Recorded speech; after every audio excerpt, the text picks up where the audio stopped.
So, dear students, our next topic is Schroeder-Bernstein theorem.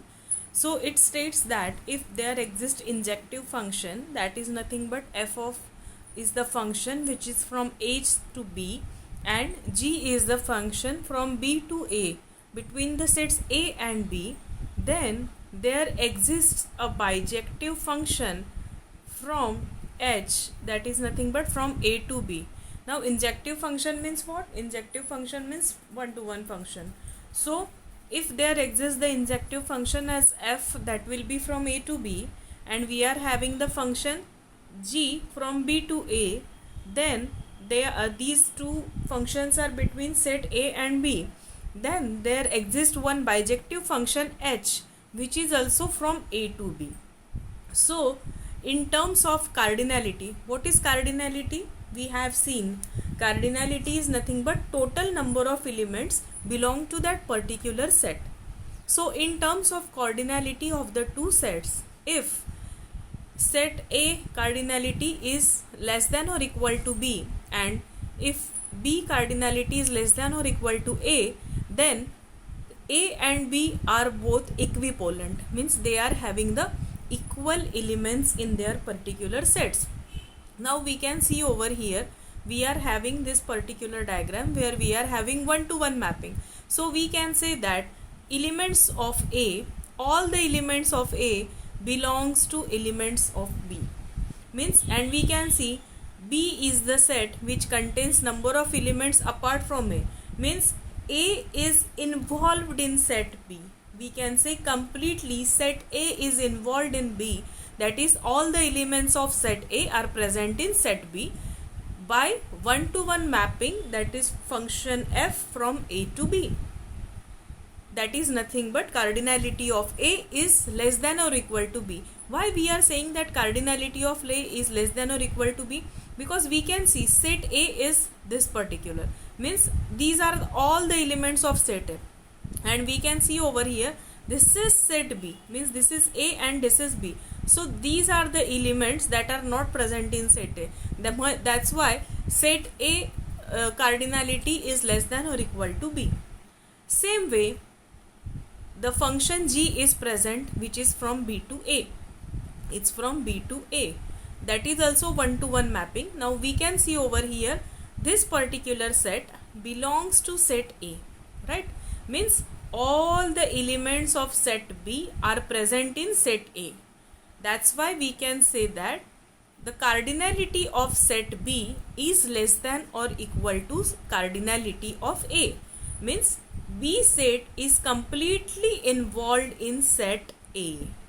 That is nothing but the function g which is from B to A. That means we can say that there exists function h, which is from A to B. This is A, this is B, and this is one-to-one onto function in which h is the function from A to B and the cardinality of A is equal to B. How? Because we are having this particular function where we are saying that cardinality of A is less than or equal to cardinality of B, and we are considering cardinality of B is less than or equal to cardinality of F. This is F, this is G. So we are building new function h from these two, where cardinality of A is equal to cardinality of B by considering these two sets, that is set A and set B, which is saying that h is the function from function f and g where cardinality of A and B are equal. That is nothing but the Schroeder-Bernstein theorem is. So now we can see over here by using the mapping also. See here, this is the function f that is from A to B, and one-to-one mapping is given over here. So all the elements are going in this way, but this particular function or this particular portion is not mapped. These are the elements that are not mapped in the given function. Same way, in the function g that is from B to A, that is also one-to-one function. So these are the elements that are not mapped, and here that is going on. So that's why as I said, we can define a0 is equal to a minus gb, where g is nothing but it is the function from b to a, and f is nothing but from a to b, and a1 is the function which is from f g of a0. Similarly, we can define a2, that is f of g of a1, and along it with an plus 1 f of g of an. We have seen in our last section what is the bijective function. According to that, we can represent the a0 a1. This is nothing but your a0.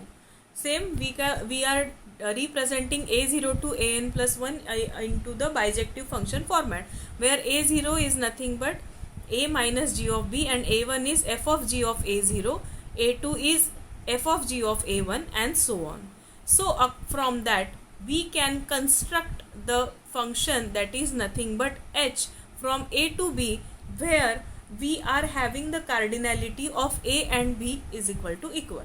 That is nothing but your Schroeder-Bernstein theorem is that if there is any particular function f which is from a to b, if there is any particular function from g that is from b to a, then we can consist or we can construct the bijective function h which is from a to b, because it exists there, as function f and g are equivalent, because f is from a to b and g is from b to a, and in such a way that when f is from a to b, the cardinality of a is less than or equal to b.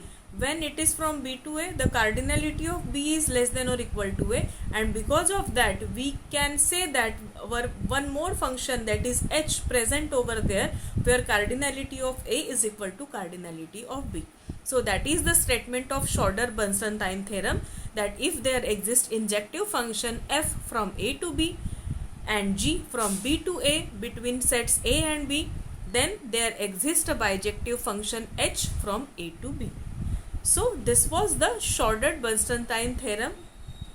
In our next section, we will start with our unit 2 by the basic counting principles.